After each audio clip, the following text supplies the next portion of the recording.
সিউড়িতে আজব কাণ্ড। দাদা ভাইয়ের একই নাম্বার রয়েছে আধার কার্ডে। 10 বছর ধরে তারা এই নিয়ে অভিযোগ জানিয়ে এসেছেন, কিন্তু কোনো সুরাহা পাননি। পাম্প চালিয়ে উঠছে বিল। কেএসবি পাম্প বাঁচায় বিদ্যুৎ, বিলের প্রবলেম গেল। বিদ্যুৎ সাশ্রয়কারী জার্মান টেকনোলজিতে তৈরি কেএসবি পাম্প। পয়সা বাঁচাও, টেনশন ভাগাও। যে আধার কার্ডের সমস্যা, আমাদের দু ভাই, আমাদের নাম্বার নাম্বারটা একটা একই হয়ে গেছে, অ্যাক্টিভ হয়ে গেছে নাম্বারটা। কিন্তু আমরা গিয়েছিলাম অফিসে, তো বলছে রাঁচি যেতে হবে। রাঁচি দেওয়ার মতো সম্ভব নয় যাবার, আমাদের বাড়ি পাইছি না, রেশন পাচ্ছি না। কবে থেকে এই সমস্যা? মোটামুটি ওই 10 বছর।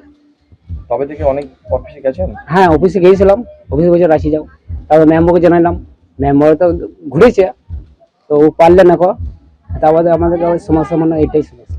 আধার কার্ডে নাম্বার, আধার কার্ড দুটো কার্ডই একই নাম্বার।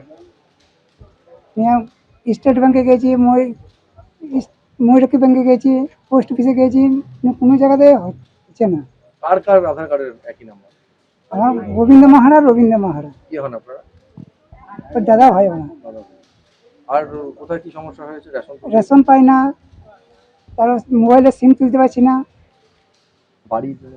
তার বাড়ি নাই, বাড়ি পাই নাই। এটা কতদিন ধরে হয়ে আছে? ওটা 10 বছর ধরে হয়েছে। এইসব গরিব মানুষ রাঁচি যাওয়া অসম্ভব ব্যাপার, কারণ এরা প্রত্যেক দিন রাজমিস্ত্রি লেবারে কাজ করে, এবং এইখান থেকে রাঁচি যাওয়া অসম্ভব ব্যাপার। এদের জন্য আধার কার্ডগুলোর জন্য অ্যাকাউন্টও হয়নি, রেশন কার্ড আপাতত লাল হয়ে গেছে। রাজ্য সরকারের যে রেশন কার্ড, সেই রেশন কার্ডটাতে মালও পাচ্ছেন না। যখন আমরা ওদের আধার কার্ড বা ভোটার কার্ড চাই, তখনই আমাদেরকে বলে যে এই আধার কার্ডটা এখন আমাদের ঠিক হয়নি, যদি কোনো রকম ব্যবস্থা করা যায়। সেরকম আমরা মৌখিক বিডিও সাহেবকেও জানিয়েছি, আমাদের এমএলএ সাহেবকেও জানিয়েছি, আমাদের সভাপতিকেও জানিয়েছি। টোটাল আমাদের যে তৃণমূল কংগ্রেসের যে যারা নেতৃত্ব দিচ্ছেন বা নেতৃত্ব আছেন সবাইকে জানিয়েছি। আপনাদের মাধ্যমে শুনলাম যে আমাদের আধার কর্তৃপক্ষ একই নাম্বারে দুই ভাইয়েরই আধার কার্ড দিয়েছে।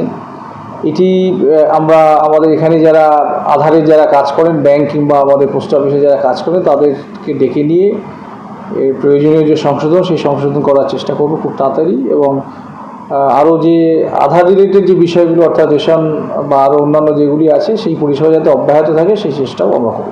গতকালের পর আজও এসএফআই এর প্রতিবাদ মিছিল ঘিরে কলকাতা থেকে জেলা উত্তপ্ত। সেই ছবিটা আপনাদের সামনে রেখেছি। কলেজ স্ট্রিট একদিকে দেখছেন, অন্যদিকে হাওড়া ময়দান।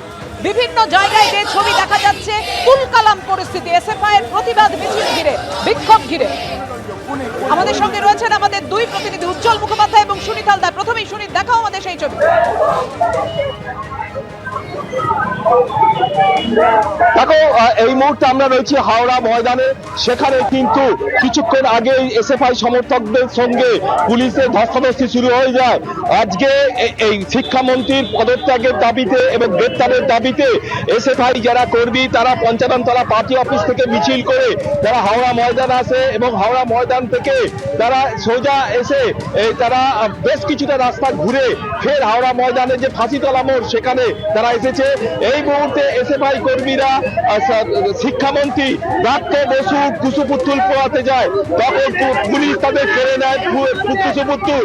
এই নিয়ে উত্তেজনা দেখা যায়, দুপক্ষের মধ্যে ধস্তাধস্তি শুরু হয়ে যায়, এবং এই মুহূর্তে তারা রাস্তা অবরোধ করে রাস্তায় বসে পড়েছে এবং তারা বিক্ষোভ দেখাচ্ছে। পুলিশের পদস্থ কর্তারা এসেছেন, তারা বিক্ষোভকারীদের সঙ্গে কথা বলছেন, তারা রাস্তা থেকে সরে যেতে বলছে।